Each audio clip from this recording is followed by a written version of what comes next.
Boa noite. Você assiste a partir de agora ao Espaço Público, programa de entrevistas da TV Brasil.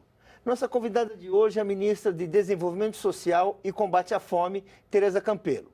Você pode participar do programa enviando perguntas pelas redes sociais. Para participar da conversa aqui em nossos estúdios, convidamos a repórter Mariana Tokarnia, da Agência Brasil. E contamos, como sempre, com a participação de Florestan Fernandes Júnior, da TV Brasil. Eu sou Paulo Moreira Leite, apresentador e âncora do Espaço Público. Boa noite, ministra. Boa noite, Paulo. Um prazer estar aqui. Estamos às ordens. Bem, vou fazer uma pergunta que diz respeito a esse começo do segundo mandato da presidente Dilma. Nós estamos tendo assim, notícias muito cautelosas e prudentes na área econômica. Teve uma decisão a respeito de salário-desemprego, a respeito de pensões e gastos sociais. E a senhora aí administra o principal orçamento social do governo, aquele orçamento assim que é assim a cara do governo, é a marca de 12 anos de governo, de mudanças que ocorreram no país. Então eu queria perguntar, vai faltar dinheiro? Vão haver cortes no Bolsa Família? O que vai acontecer? Olha só, eu acho que a melhor resposta para isso quem deu foi a presidenta no seu discurso, que é nenhum direito a menos, nenhum passo atrás e que nós temos que avançar. Até porque o Brasil tem 500 anos de exclusão, tem 12 anos de exemplo de um modelo de desenvolvimento com inclusão. Portanto, temos ainda muito para fazer nos próximos anos. Então, essa ideia de que nós estamos num período difícil, nós estamos enfrentando uma crise internacional que se estendeu, e todos os ministérios têm que colaborar, mas isso não implica em cortar direitos para a população. Então, nós vamos participar do esforço, que é o esforço de governo, que é o esforço legítimo. O que a gente puder economizar, vamos economizar passagem, vamos fazer aquela administração, como a administração, avançar com criatividade. O mais difícil é a gente fazer um bom governo e avançar com menos dinheiro, mas não haverá dinheiro. Não haverá corte na área social, não haverá corte no Bolsa Família. A ideia é preservar direitos, ampliar esse modelo de desenvolvimento inclusivo, mesmo com esse desenho que se coloca para esse período, que é o desenho mais restritivo. Bem, antes de prosseguir a entrevista, vamos conhecer um pouco mais sobre a ministra Tereza Campelo.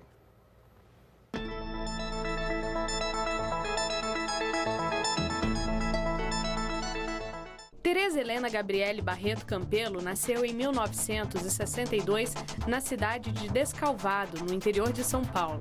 Formou-se em Economia pela Universidade Federal de Uberlândia, em Minas Gerais, e foi professora da Universidade do Vale dos Sinos, no Rio Grande do Sul. Também foi assessora de Economia da Prefeitura de Porto Alegre durante o mandato de Raul Ponte e depois tornou-se coordenadora da Secretaria-Geral do Governo de Olívio Dutra. Tereza Campelo veio para Brasília em 2003, depois da vitória de Luiz Inácio Lula da Silva para atuar na Casa Civil, onde participou de vários projetos, inclusive da criação do Bolsa Família. Em 2011, a presidenta Dilma Rousseff a nomeou para assumir o Ministério do Desenvolvimento Social e do Combate à Fome. Durante sua gestão, a pensão média das famílias subiu de R$ 94 para R$ 170. A bolsa recebida pelos mais pobres passou de R$ 107 para R$ 242. Em 2014, o Brasil deixou o mapa da fome da Organização das Nações Unidas. Conforme dados da entidade, a desnutrição hoje alcança pouco mais de 1% da população, proporção residual que chegou a ser 5 vezes maior. No comando de um programa social que ao longo dos anos tornou-se uma referência internacional, ao ser convidada por Dilma Rousseff para permanecer no posto até 2019, Tereza Campelo disse em discurso de posse: muito mais difícil do que acabar com a miséria é acabar com o preconceito contra os pobres. Ministra, uma das críticas feitas ao Bolsa Família é de que as pessoas que recebem esse benefício acabam se acostumando e desistem de dar conta da sua própria sobrevivência. Isso realmente ocorre? E como deve ser feita a ação política para que essa pessoa tenha noção da responsabilidade dela quando deixa a situação de pobreza? Olha só, Florestan, essa discussão sobre pobreza, que eu acho que é um debate importante para ser feito, por isso que eu falei da dificuldade da gente estar enfrentando essa questão cultural. Isso não é uma questão só no Brasil, talvez no Brasil seja um pouco mais profunda aí as raízes por conta questão de ser um país que viveu a escravidão, que o trabalho braçal era um trabalho desvalorizado, mas é muito comum as pessoas acharem que a pessoa é pobre porque não trabalha. Esse é um conceito sobre pobreza. O pobre ou é o loser ou o laser, sabe? Que é, ou é perdedor ou é vagabundo, né? Então, o que a gente vê no Brasil? A população pobre no Brasil, a população pobre, extremamente pobre, ela é pobre apesar de trabalhar muito. Então, as pessoas trabalham muito, sempre trabalharam, certamente trabalham mais do que a gente, mas continuam pobres. Por que continuam pobres? Pode ser até que em alguns países a situação de desalento seja diferente no Brasil, mas nos países em desenvolvimento, e o que a gente vivencia, né, com as pessoas que a gente conhece, são que as pessoas trabalham, se esforçam e não conseguem ter uma remuneração suficiente para garantir uma vida digna para sua família. Por quê? Porque não estudaram, porque não tiveram oportunidades, porque não tiveram acesso a crédito, porque não tiveram acesso à informação, por um conjunto de motivos que impediu que essa pessoa tivesse acesso a um conjunto de oportunidades. Hoje o Brasil, por exemplo, tem uma das menores taxas de desemprego da sua história, né? Muitas dessas pessoas poderiam estar pleiteando essas vagas de emprego que às vezes estão disponíveis. Bom, não acessam por quê? Porque exatamente não tiveram qualificação, não tiveram acesso às vezes não tem nem acesso à informação de onde está esse emprego. Então, quer dizer, quando a gente olha o Bolsa Família, tem sempre uma brincadeira que eu faço que é assim, metade do povo do Bolsa Família não trabalha. Aí as pessoas falam, metade não trabalha, eu sabia que não trabalhava. Tem menos de 16 anos de idade. Quer dizer, não trabalha, isso é uma vitória do Bolsa Família. Hoje o Brasil é um exemplo do país que construiu uma agenda de terminar com o trabalho infantil. É lógico que ainda existe trabalho infantil, existe. Muito residual, mas a agenda de construção, de que essas crianças fossem para a escola, tem a ver com esse processo que a gente construiu de garantir, de obrigar, né, de garantir, construir uma política pública aliada com a política de educação. Então, para estar no Bolsa Família, tem que garantir as crianças na escola. As crianças estão na escola, não estão mais trabalhando. Então, metade não trabalha, não tem que trabalhar. A outra metade são os adultos, 75% trabalham. Isso está em linha com o restante da população brasileira. Quer dizer, quando a gente compara quem é do Bolsa Família com quem não é do Bolsa Família, o percentual daqueles que trabalham não, né, estão ocupados ou procuram emprego é similar. Mas continua havendo isso que eu chamo de preconceito, que é partir do princípio que a pessoa é pobre porque não quer trabalhar. Não é verdade. Tem outro preconceito que existe no Brasil, não obstante as estatísticas serem muito robustas contra esse tipo de opinião. Que é, a pessoa está no Bolsa Família e fica tendo filho para ganhar mais dinheiro, né? Cada filho, 30 e poucos reais. Isso é muito dito. Em todos os lugares as pessoas falam, fila de ônibus. Eu sempre aproveito para comentar, porque assim, primeiro, os dados do IBGE, quando a gente compara a população em 2000, censo, não é nem PNAD, nem outro tipo de pesquisa, censo. População em 2000, população em 2010... A parcela da população que maior redução na taxa de fecundidade teve foi a população pobre, e, em especial a mais pobre, que é a que está no Bolsa Família. Então, as mulheres pobres tiveram uma redução na sua taxa de fecundidade 50% acima do que a média nacional, mostrando que, se fosse por conta do Bolsa Família, teria aumentado. Eu não diria o oposto, que não, o Bolsa Família então levou as pessoas a terem menos filhos. Na verdade, mais acesso à informação, mais acesso à saúde, mas prova que não é verdade que aumenta o número de filhos, né? Então, tem uma ideia de que existe um sentido oportunista que deriva da própria pobreza, né? Quer dizer, eu quero ter mais filho para ganhar mais dinheiro, como se o desejo de ter filho do pobre fosse diferente do nosso, né? Quanto que você aceitaria receber, Paulo, para ter mais um filho, né? Quer dizer, se o pobre tem um preço, talvez quem não é pobre tivesse que ter também, né? E não é esse o sentido. Então, as pessoas trabalham, a grande maioria trabalha bastante, e o que nós estamos tentando fazer agora é exatamente criar essas outras oportunidades. Eu acho que a palavra de ordem para o próximo período é Não é só renda, é oportunidade. Fala aí. Ministra, a gente teve até 2013, acho que cerca de 1.700.000 famílias que saíram, né, do programa voluntariamente, né? Seria o caso, de repente, da gente começar a traçar metas de exclusão do programa, né? Para que essas famílias, a gente ter metas claras por ano, tirar tantas famílias do programa. É o caso da gente já começar a traçar esse percurso? Olha só, quando o Brasil criou seu programa de transferência de renda, alguns países já tinham, como é o caso do México, outros países criaram mais ou menos no mesmo período do Brasil. E então nós não estamos falando mais de uma experiência conceitual, modelo. Nós estamos falando já de programas de transferência de renda que têm um curso longo a ponto da gente poder olhar para trás e ver o que deu certo e o que não deu certo. Os países que estabeleceram um prazo para as famílias ficarem no seu programa estão migrando para o modelo brasileiro. Exatamente porque você parte do princípio que dar uma renda para a pessoa é dar uma oportunidade. Então, a pessoa é pobre, eu vou dar uma renda para ela, no caso do Bolsa Família, uma renda de R$170 por família, né, em média. Então, eu dou esses R$170. Em 2 anos, se você não melhorou de vida, azar seu, sai do programa. Consequência, as crianças saem da escola, as mulheres, as gestantes param de fazer pré-natal. É um prejuízo gigantesco para o Brasil. Qual é o grande conceito que a gente vem desenvolvendo e que é o que é mais valorizado?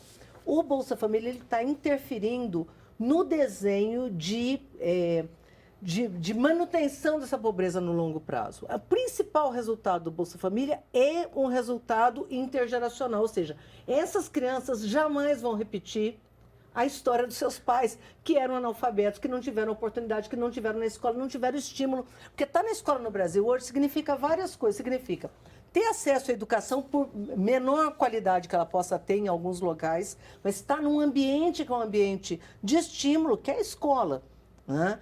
Não, muitos desses pais são analfabetos, portanto, estar em casa significa acabar não tendo acesso a informações mínimas. Segundo, estar se alimentando.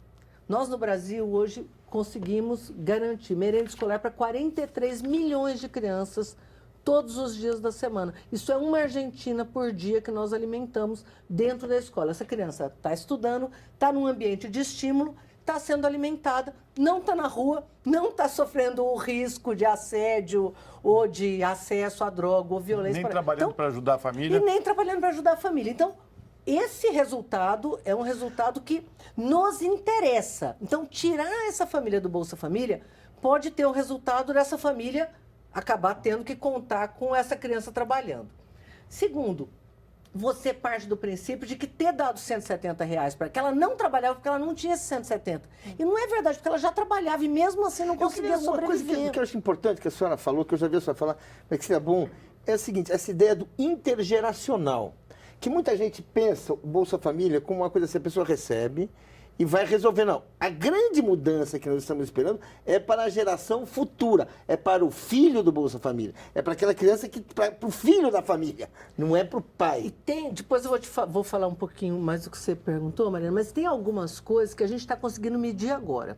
Só para ter uma ideia assim, de algumas coisas sutis, mas que fazem muita diferença.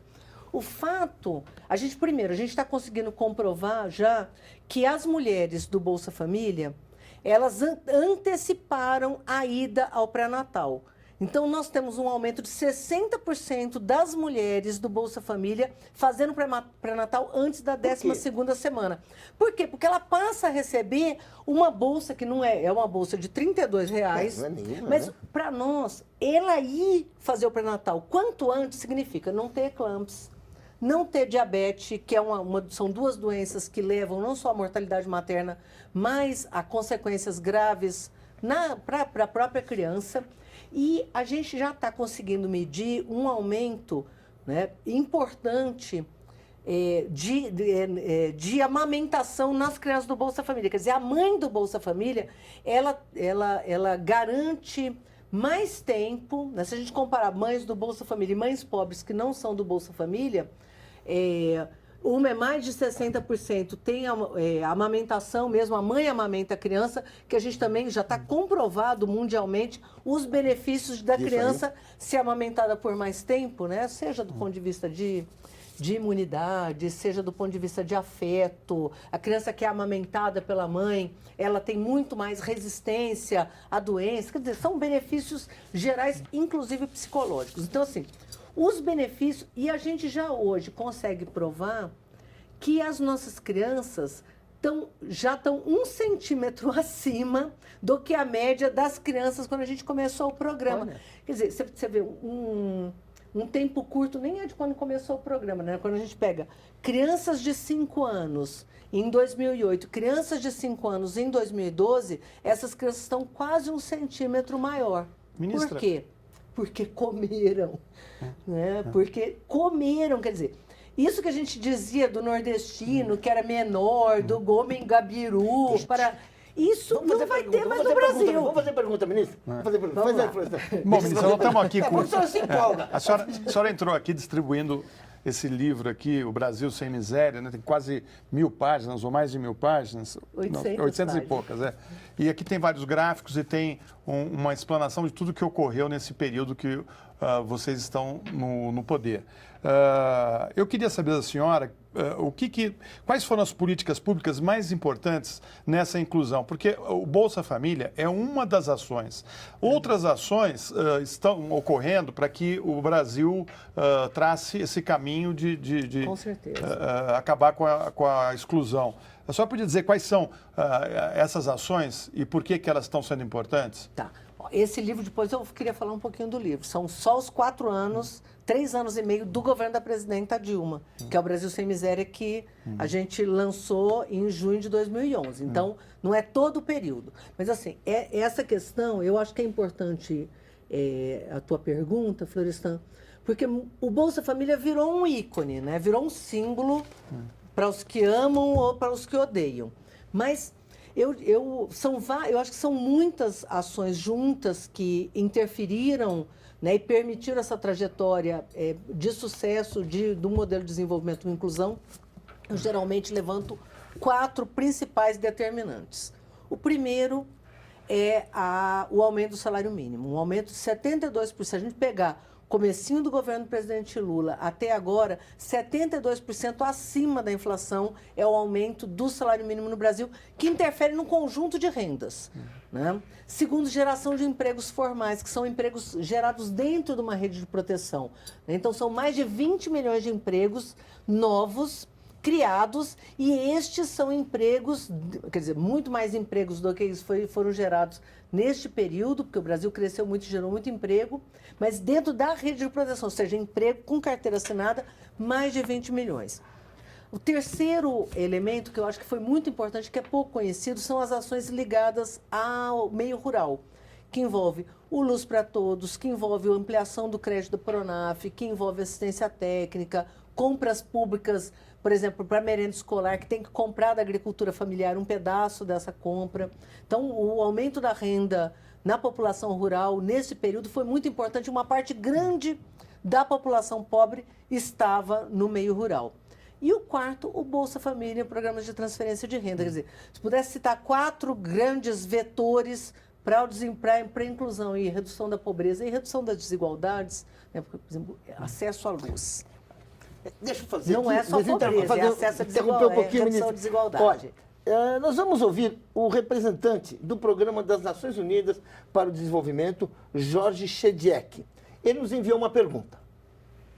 Ministra, o Brasil é um exemplo a nível mundial de como, numa geração, resolveu problemas como a miséria extrema, a fome, gerando emprego, com excelentes políticas sociais.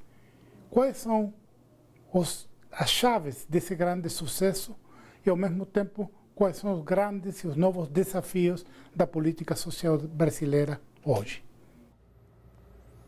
A senhora pode falar sobre os desafios, porque do sucesso já falou muito. Não, é verdade. Agora, tem uma questão que eu acho que é importante, que é uma coisa que o presidente Lula sempre fala, que é assim, não tem como incluir... Isso não aconteceu naturalmente.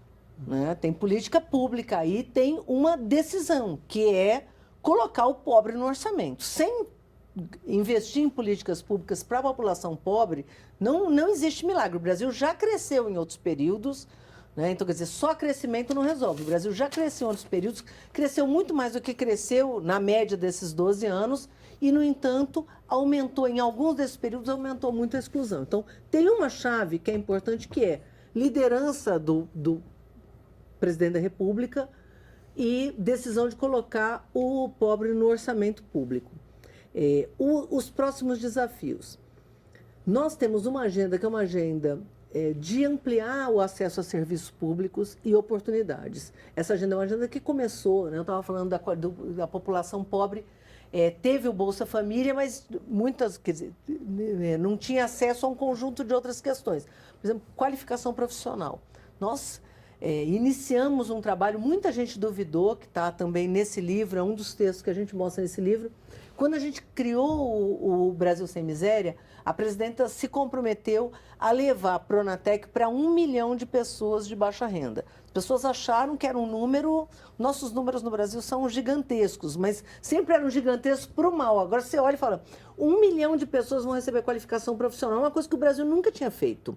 Levar a população pobre para cursos de qualificação profissional que já existiam no Brasil, mas que nunca tinham chegado a essa população. A gente desenvolveu um modelo junto com o Ministério da Educação e levou, não 1 milhão, mas 1,5 milhão de pessoas para cursos de qualificação profissional.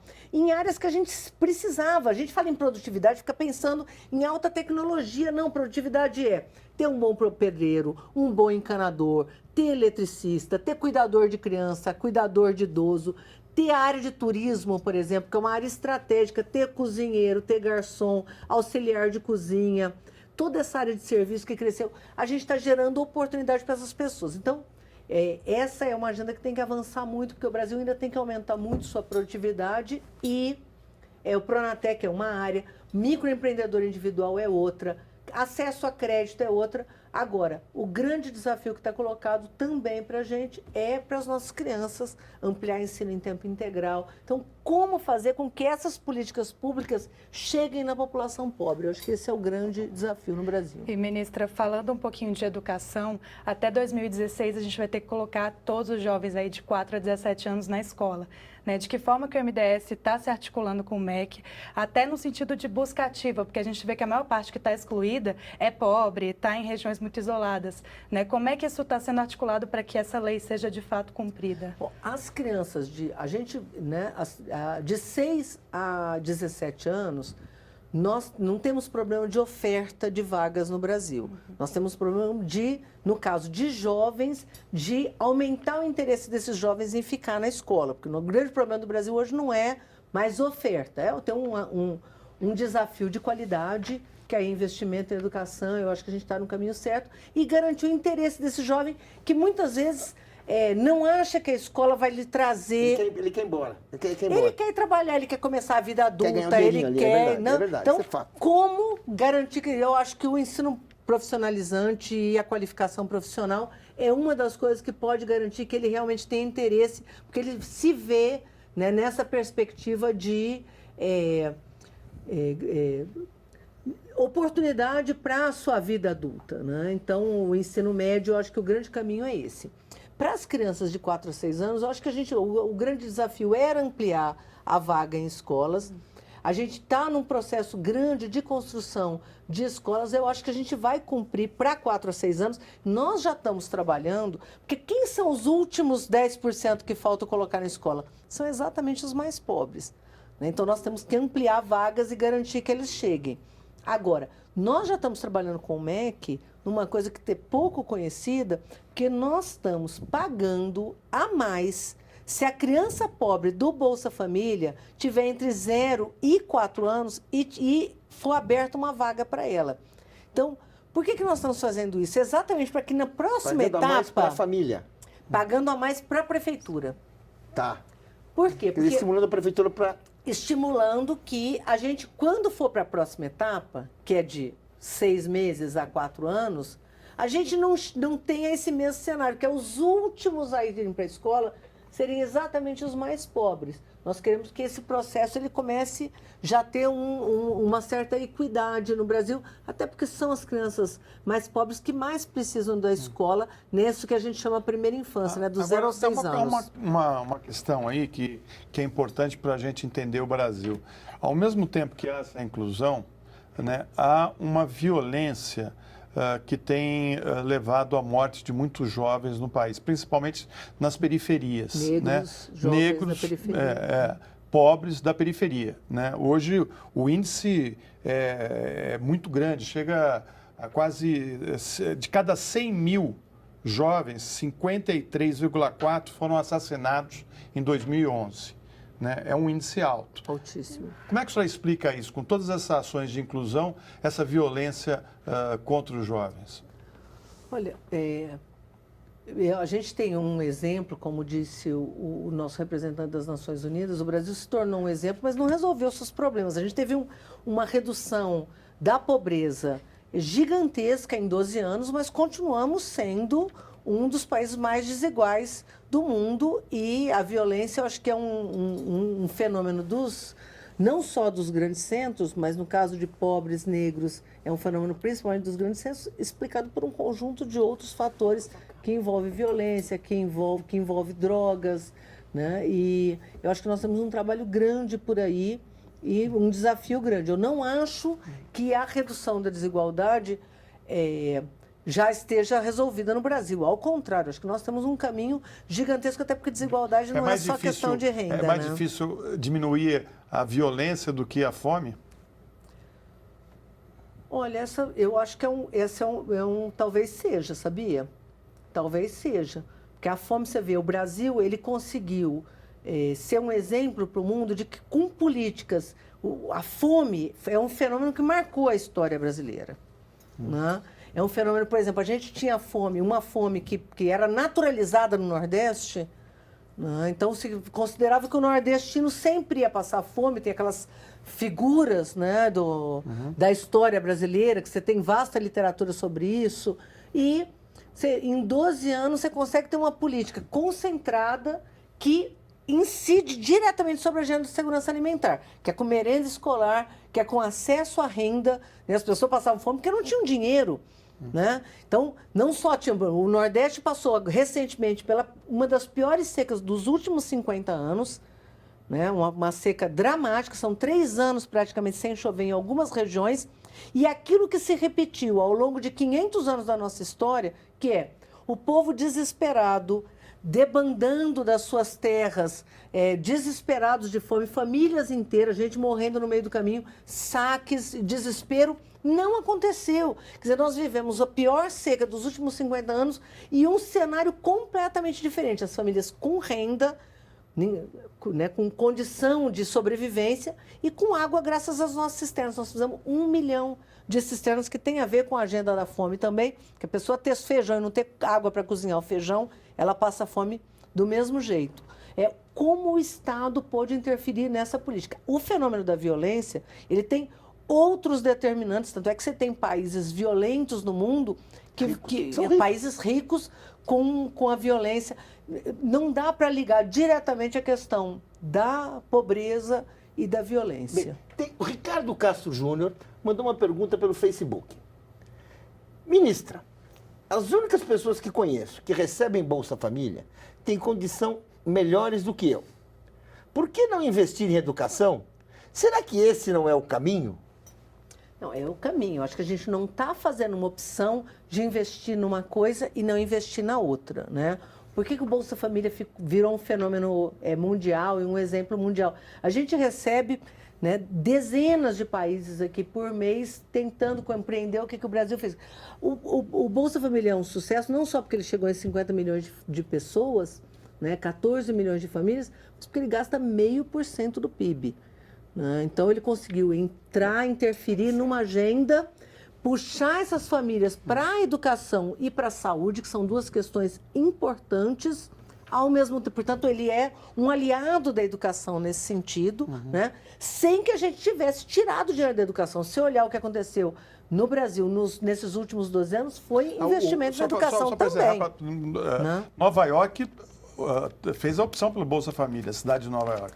E outros países, né, no mundo têm olhado o exemplo brasileiro exatamente porque é uma política barata que no curto prazo tem dado resultado. Então, acho que não dá para comparar uma coisa com a outra. Agora, se você tem algum questionamento, porque o Bolsa Família ele tem uma outra coisa que é bem conhecido, talvez menos dos brasileiros e mais fora do Brasil, que é o seguinte, todas as pessoas que recebem Bolsa Família têm o nome na internet. Olha lá, portal da transparência do governo, pega o nome do teu vizinho para ver, ou esse teu conhecido que você acha que recebe Bolsa Família, para ver se ele realmente recebe e quanto ele recebe. Porque tem uma lenda sobre o Bolsa Família. Tem gente que fala assim, a pessoa ganha tantos R$1.000. Bom, a média do Bolsa Família é de R$168. A gente até arredonda. R$170, R$168 por família. Quer dizer, então, agora, existem eventuais problemas? Certamente. Um programa que chega em 50 milhões de pessoas certamente está sujeito vai ter a algum tipo de problema. O que nós queremos? Nós queremos melhorar. Então, se você tem alguma denúncia a fazer, nós temos nosso telefone 0800, você pode entrar em contato. Agora, olha na internet antes, portal da transparência, e tenta verificar quanto que essas pessoas recebem mesmo, né? Para ver se é verdade. E se você acha que você tem direito, você também tem direito a procurar e garantir, né, acesso a essa política pública. Ministra, vamos fazer um rápido intervalo, mas voltamos em instantes com a entrevista com a ministra do Desenvolvimento Social e Combate à Fome, Tereza Campelo. Não saia daí.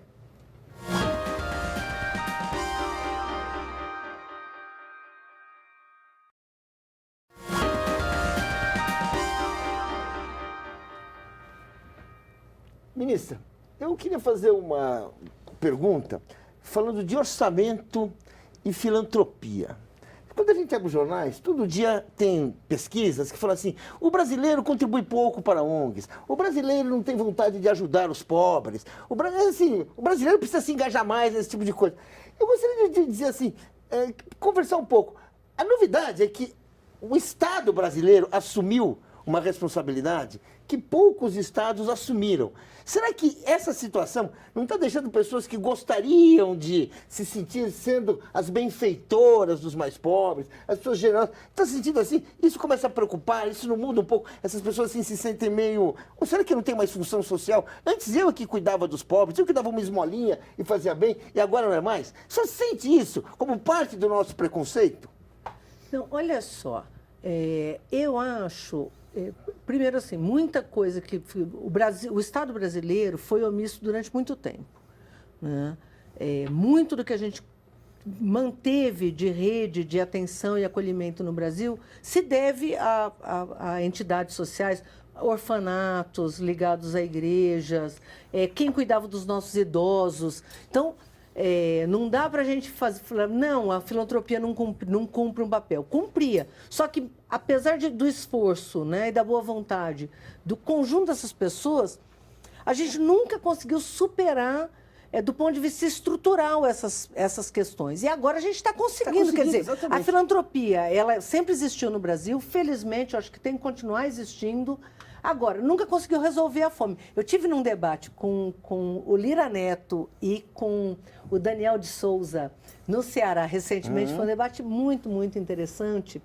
E o Daniel de Souza, quem não sabe, é o filho do Betinho, né? E o Betinho, na verdade, tinha, no final da década de 80, construído uma agenda que era o Ação Cidadania, e que lançou essa agenda da fome, né? Desesperado com a situação de fome, de pobreza, né? E lançou aquela história do Natal sem fome.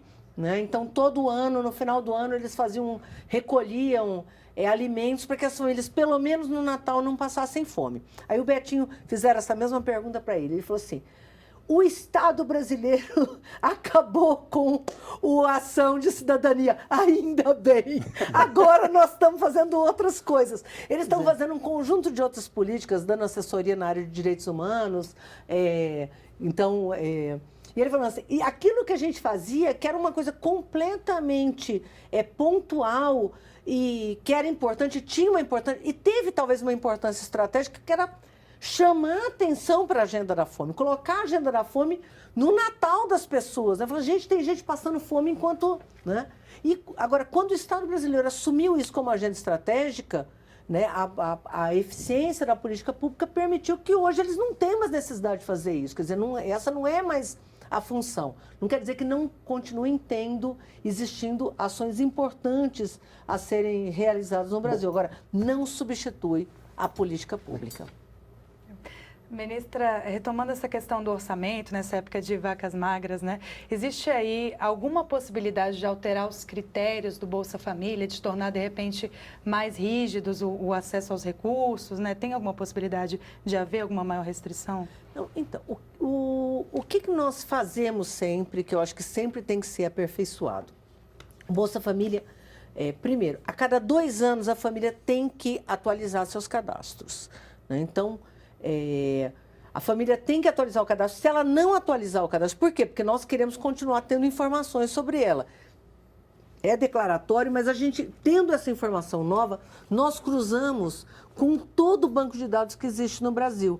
Nós usamos hoje o que existe de mais moderno em tecnologia de informação para garantir que o Bolsa Família funcione. Então, nós cruzamos bancos de dados gigantescos, que é uma ação que a gente faz corriqueiramente. A gente cruza nossos bancos de dados com os bancos de dados do INSS, do Ministério do Trabalho, sistema de óbitos, né? E com isso a gente mantém o Bolsa Família como sendo um programa vivo. Quem está no Bolsa Família e não deveria estar, e a gente consegue pegar nessa rede, é desligado. Então, isso acontece regularmente. O ano passado, por exemplo, mais de quase 1.300.000 pessoas foram desligadas do programa. Por irregularidade. Pelo governo. Não é só por irregularidade. Né? 690 mil tinham renda acima, certo, do que deviam ter. Isso não é assim num mês, porque às vezes a pessoa recebe muito num mês e não recebe o resto do ano. Então, você não pode olhar a renda num mês.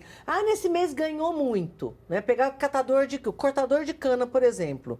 Né? Se pegasse aquele cortador de cana, que felizmente é uma profissão que está terminando, a pessoa ganhava bem 3 meses no interior de São Paulo e passava o resto da vida, né, com a coluna arrebentada, sem conseguir trabalhar. Então, você pegar o salário dele num mês, talvez fosse maior do que o salário desse rapaz, talvez, que comentou. Isso não quer dizer que a renda no ano seja uma renda... Então, a gente tem que olhar no ano. Então, 690 mil pessoas foram desligadas porque estavam com a renda acima durante um período mais longo do que deveria.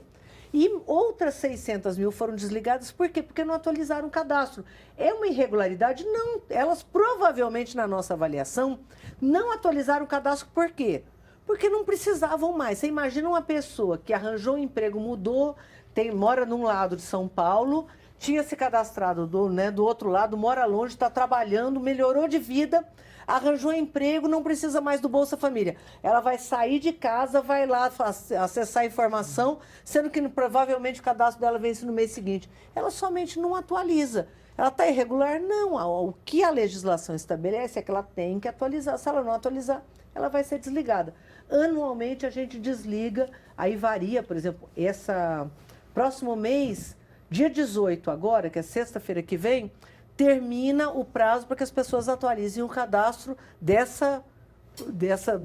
Eu quero fazer uma pergunta que tem a ver com Marcelo Brandão, que é uma pergunta que é o seguinte. Marcelo Brandão manda pelo Facebook. Se não há prazo para que o Bolsa Família termine, o Brasil assume que o programa pode ser permanente na vida de muitas pessoas. Isso não seria assumir que muitos brasileiros nunca poderão andar com as próprias pernas? As pessoas andam com as próprias pernas, porque essa ideia de que o Bolsa Família causa dependência parte do princípio de que a pessoa deixa de trabalhar porque recebe Bolsa Família. Isso não é verdade. A pessoa está trabalhando, não consegue ter uma renda suficiente, o Bolsa Família complementa essa renda. Essa é a maior parte das pessoas, como eu disse, 75% das famílias, as pessoas trabalham, eventualmente um dos cônjuges não trabalha, isso acontece na grande, imensa maioria, um dos cônjuges está cuidando dos filhos pequenos, porque o Bolsa Família chega em famílias jovens. Isso acontece nas famílias que não são pobres também, né? A opção de um dos cônjuges ficar em casa durante o primeiro ano. Então, a gente tem que ter muito cuidado. Então, a pessoa não é dependente do Bolsa Família. A pessoa está recebendo uma ajuda do governo. Eu posso ter recebido uma ajuda, eu estudei numa escola federal. Por que as pessoas aceitam que eu, durante a minha formação, sendo filha da classe média, tendo renda, tendo sido bem alimentada, possa ter sido sustentada pelo governo numa escola de bom nível, ótimo nível para os padrões brasileiros, por um período, e a gente não possa ajudar uma família a alimentar a sua criança durante um determinado período? O programa, uma coisa é obrigar a pessoa a sair. Significa o quê? Tem prazo de validade, a pessoa tem que ter uma opção, senão acontece o quê com ela? Ela vai tirar a criança da escola, nós não queremos isso.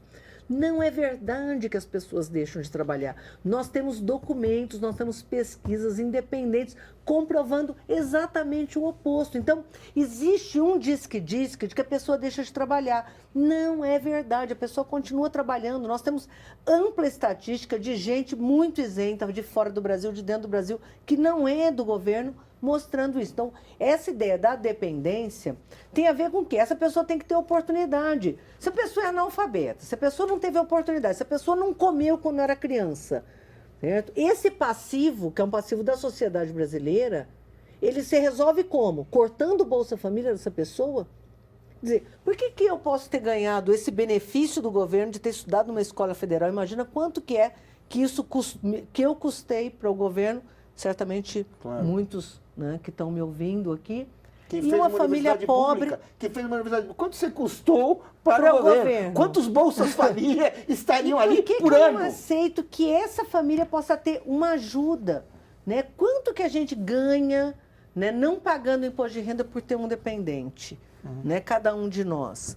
Vamos tentar fazer essa conta, porque a gente mistifica muito o que o Bolsa Família vale. R$ 168 por mês. Ninguém deixa de trabalhar para ganhar um salário mínimo para receber R$ 168 por mês. Não dá para viver com isso. Bolsa Família é um complemento, não é um substituto. Ministra, uma outra questão importante no Brasil é a questão da reforma agrária. E, nesse sentido, parece que nos últimos anos o governo ficou devendo. Para quem fala em fome zero, a produção de alimentos é muito importante.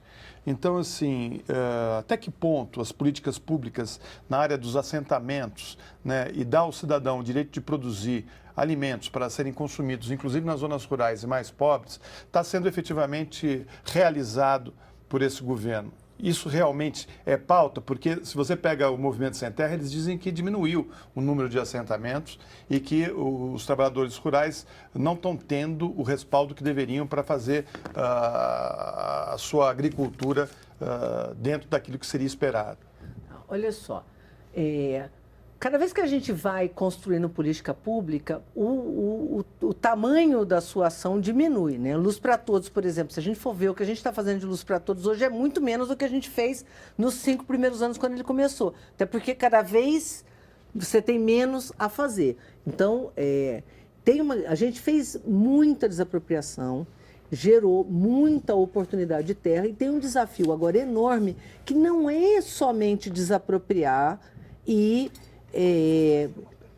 oferecer terra. Nós temos um desafio gigantesco que é o desenvolvimento dos assentamentos. Essa agenda é uma agenda que avançou muito. Nós estamos hoje comprando de assentamentos alimentos, os assentamentos estão tendo acesso a crédito diferenciado, políticas como Minha Casa Minha Vida, que mudaram exatamente para que a gente pudesse ter uma ação mais efetiva, né? O INCRA não é o INCRA agora que vai fazer as casas, né? A gente agora está fazendo as casas no mesmo modelo do Minha Casa Minha Vida para os próprios assentamentos.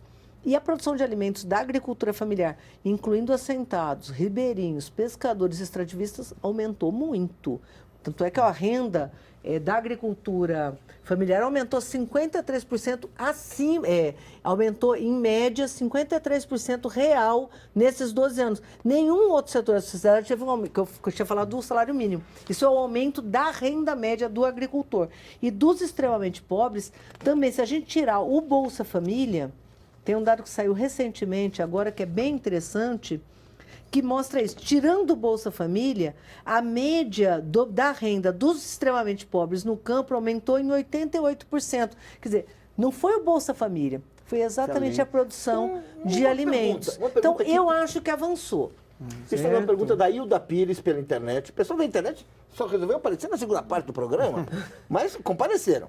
Hilda Pires pergunta: ministra, as políticas públicas de distribuição de renda não seriam muito frágeis frente a possíveis mudanças eleitorais? Como garantir de forma definitiva que milhões de brasileiros não retornem à miséria? Ou seja, se você tiver uma mudança de governo e vem um governo que não quer o Bolsa Família, o país não pode conhecer um retrocesso? Olha, essa eu acho que foi uma agenda muito intensa no período recente, né? É lógico que a política social não é que nem vírus, né? Que se acaba com ela, consegue mantê-la controlada. Até doença também política social, se a gente não continuar investindo, tem retrocesso. A fome pode voltar no Brasil? Pode. Né? A agenda de superação e de convivência com a seca pode ter retrocesso? Pode. As políticas de aposentadoria no Brasil podem ter retrocesso? Podem. Então, política social eu acho que é uma ação que tem que ser, a sociedade tem que estar muito atenta. É uma luta permanente, né? A sociedade tem que estar muito atenta. Eu duvido que, tendo o Brasil avançado como avançou, a sociedade vai deixar que a gente tenha esse nível de retrocesso, né, de perder essas políticas públicas. Agora, nós temos que crescer, certo? Você vê a Espanha, por exemplo, que é um país que tinha uma política de uma rede de proteção importante, é um país na Europa e hoje vive níveis de desemprego e de pobreza que avançaram muito, certo? Por conta de uma crise. Então, a gente achar que o Brasil está imune a tudo isso, não. A gente tem que continuar construindo uma agenda que é uma agenda de desenvolvimento e essa agenda não pode abandonar as políticas públicas, políticas sociais. Nós ouvimos o Jorge Romano, coordenador executivo da Action Aid Brasil, que é uma entidade privada de combate à pobreza presente em mais de 40 países. Ele nos enviou uma questão que vamos ouvir. A superação da pobreza, da extrema pobreza, considerada em termos de renda, já tem sido conseguida. Mas como a senhora tem comentado em várias oportunidades, pobreza é muito mais que uma questão de renda. Pobreza é a negação de direitos, é a privação de acesso a serviços públicos de qualidade como saúde, educação, saneamento. E a situação desses serviços para as populações extremadamente pobres é muito difícil. Como a senhora e sua equipe pretendem garantir tanto o acesso como a qualidade desses serviços públicos para essa população? Olha, eu acho que essa é a grande agenda. Então, olha só. Primeiro, quando a gente fala de renda, aí todo mundo fala, não é só renda, tem que olhar as outras coisas. Quando a gente fala de tudo, as pessoas falam, não, tem que olhar, mas a renda não. Eu acho que o Jorge está certo. Desde o começo, a Agenda do Brasil Sem Miséria, o Plano Brasil Sem Miséria, foi um plano multidimensional, ou seja, não é só renda, é acesso a oportunidades e acesso a direitos e a serviços públicos. Se a gente olhar no Brasil, por incrível que pareça, a pobreza, se a gente olhar as outras dimensões e não olhar a renda, a pobreza caiu ainda mais, que é o contrário do que aconteceu nos outros países no período recente, onde a redução de direitos vem acontecendo. Então, a pobreza no Brasil caiu mais do ponto de vista multidimensional do que somente a pobreza de renda.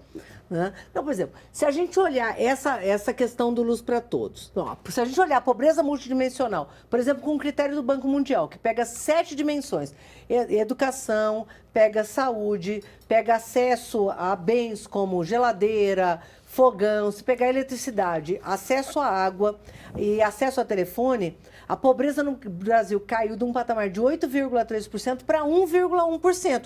1,1% é muita gente.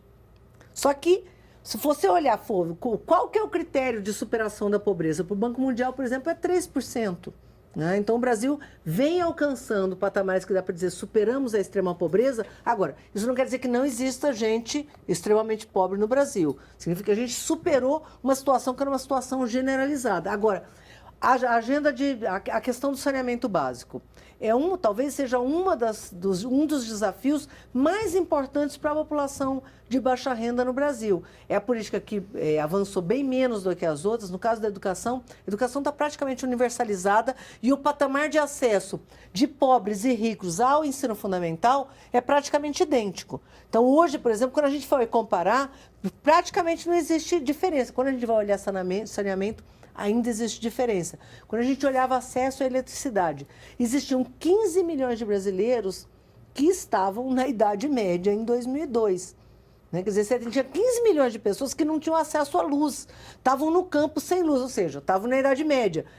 15 milhões de brasileiros tiveram acesso à energia elétrica e eletrificação rural nesse período. Com isso, o desenvolvimento, acesso não só à televisão, a banho quente, como a poder guardar seu alimento, tirou o leite da vaca, fez um queijo, tem como guardar. Então, isso dá uma outra condição para essas famílias. Então, acesso a serviços de educação, saúde e saneamento, eu acho que é o grande desafio do próximo período, e acesso à qualidade. Eu acho que o Jorge está coberto de razão, e é por isso que o grande desafio lançado pela presidenta é Brasil, pátria educadora, exatamente porque o sentido da educação é um sentido de educação para o meio ambiente, não só a educação em estrito senso, mas a educação como uma agenda cultural para o Brasil, educação para conhecimento geral, educação para reduzir a obesidade no Brasil. Nós temos uma pauta de educação, nenhum país no mundo virou um país desenvolvido sem educação. Com 5 minutos, então vamos fazer aí a pergunta da Mariana. Ministra, o governo trabalha com alguma projeção, dados aí todos esses serviços que são atrelados ao Bolsa Família, uma projeção no sentido de daqui a tantos anos, continuando nesse ritmo, não vai mais precisar de Bolsa Família, a gente já vai ter ali uma situação sustentável, né? Tem alguma projeção nesse sentido? O que eu posso dizer é o seguinte, primeiro, nós hoje temos a primeira geração de crianças que viveram sem fome e na escola. Isso transformará o Brasil. O Brasil daqui a 10 anos é outro Brasil que nunca existiu. Quer dizer, você ter crianças que se alimentaram e crianças que estão na escola, significa que nós nunca mais repetiremos a tragédia que é a história brasileira de ter adultos analfabetos, adultos que não comeram. Uma criança que não comeu até os 5 anos de idade, ela tem todo o seu desenvolvimento completamente comprometido. Ele nunca vai ser um adulto que vai desenvolver seu potencial em nenhum sentido. Ele nunca vai ser um bom pedreiro, ele nunca vai ser um bom músico, ele nunca vai ser um bom arquiteto, um bom engenheiro, nada. Quer dizer, ele vai ter toda a sua história comprometida. Nós vamos ter outro padrão de adultos, graças a essas políticas. É isso que nós estamos construindo no Brasil. Ter ou não o Bolsa Família não depende somente de você ter gerado o Bolsa Família. Senão você diria, a Espanha, que eu estava comentando agora, quer dizer, você entra numa crise internacional gigantesca, né? O mundo todo é afetado, países desenvolvidos, né, têm hoje taxas de desemprego altíssimas e população virando pobre. Então, quer dizer, você ter uma rede de proteção construída significa ter um colchão onde a parcela da sua população que acabar precisando tem estrutura para não viver o drama da fome de novo. Rapidamente, né? Porque o Paulo falou que está acabando o tempo. Me parece que duas questões no Brasil são marcantes. O Plano Real, que nenhum governo abriu mão dele. Ou seja, mantiveram a meta de uma redução da inflação, de um desenvolvimento através da moeda que foi fortalecida. E a inclusão social feita após o Plano Real. São duas coisas que parece que são imexíveis no Brasil e que está transformando o país. Mas, ao olhar para trás, eu percebo que o Plano Real foi muito melhor divulgado do que o Bolsa Família, porque o Bolsa Família existe há 12, 13 anos, né? E as pessoas ainda continuam com uma ideia errada a respeito dele. A comunicação do governo não deveria ser melhor para explicar para as pessoas tudo isso que a senhora disse hoje no programa? Eu acho que a gente tem dificuldade de enfrentar essa agenda, né? Eu acho que tem um problema de comunicação, mas tem uma outra questão. A gente tem falado de uma pesquisa recente, porque tem muita gente que é a favor do Bolsa Família e não fala. E tem pouca gente que é contra e abre um bocão desse tamanho. Então, quando você olha as pesquisas, perto de 70% das pessoas acham que o Bolsa Família é bom, é um índice de aprovação altíssimo. O que as pessoas dizem? Não pode ser só o Bolsa Família. Eu também acho que não pode ser só o Bolsa Família, né? Tem que ser luz para todos, tem que ser reforma agrária, tem que ser política de desenvolvimento no campo, tem que ser Pronatec, qualificação profissional, ProUni, FIES. Nós temos que levar essas crianças para a universidade. Nós estamos felizes porque essas crianças estão se formando, nós temos que ter a ambição de que os filhos do Bolsa Família, como tem acontecido, cheguem na universidade. Muitos estão chegando. Então, eu acho que não pode ser só o Bolsa Família mesmo. É isso que a população acha. Agora, tem uns poucos, que é uma direita raivosa e gente muito preconceituosa que fala muito. Então, tem uma disputa na internet que aparece mais nas redes sociais do que, na verdade, o que é a aceitação da população. Eu gostaria de fazer uma pergunta. Mas nós temos problema de comunicação que nós estamos resolvendo. Ainda bem que nós temos aqui um espaço com vocês para poder ajudar a gente a levar essa informação à população. Tem um aspecto que não foi muito debatido, mas que foi ressaltado algumas vezes, que é o lugar da mulher na família brasileira depois do Bolsa Família. O que as pessoas, assim, o que algumas pesquisas demonstram é que a Bolsa Família, ao dar o dinheiro para a mulher, que o dinheiro vai preferencialmente para ela, empoderou a mulher. Aquela mulher que era quase uma segunda cidadã nas famílias pobres, vítimas de tantas coisas, ela mudou a posição. Como é que é isso? A senhora que tem uma experiência, é mulher, num governo que tem uma presidente mulher, como é que é isso? Assim? A gente tem, esse eu acho que é um dos efeitos positivos do Bolsa Família não esperados originalmente, porque a decisão de que o Bolsa Família fosse para as mulheres, o cartão, na verdade, o titular do cartão é a mulher, foi uma decisão do presidente Lula, acho que muito inspirado na sua experiência pessoal, para garantir. Por quê? Porque ele tinha certeza que se o dinheiro fosse para a mulher ia ter como prioridade 1 de gastar, a criança. Prioridade 2, a criança. Prioridade 3, a criança. 4, quer dizer, é comida. Onde que as mulheres gastam o Bolsa Família? Isso também com pesquisa comprovado. Alimento, material escolar, material de higiene pessoal para as crianças, né, medicamento. Então, quer dizer, essa é a grande diferença. Só que isso também lhe criou uma outra condição, né? Então, que é isso que você está chamando de empoderamento, que é, primeiro, eu tenho um dinheiro para administrar, que esteja na minha condição, sabe? Meu acesso, né? Eu tomo decisão. Né? Segundo, a gente tem depoimentos aí mais qualitativos de mulheres que puderam abrir mão de uma situação, muitas vezes até de violência familiar, por ter acesso. Bem, agradecemos a nossa convidada de hoje, a ministra de Desenvolvimento Social e Combate à Fome, Tereza Campeiro.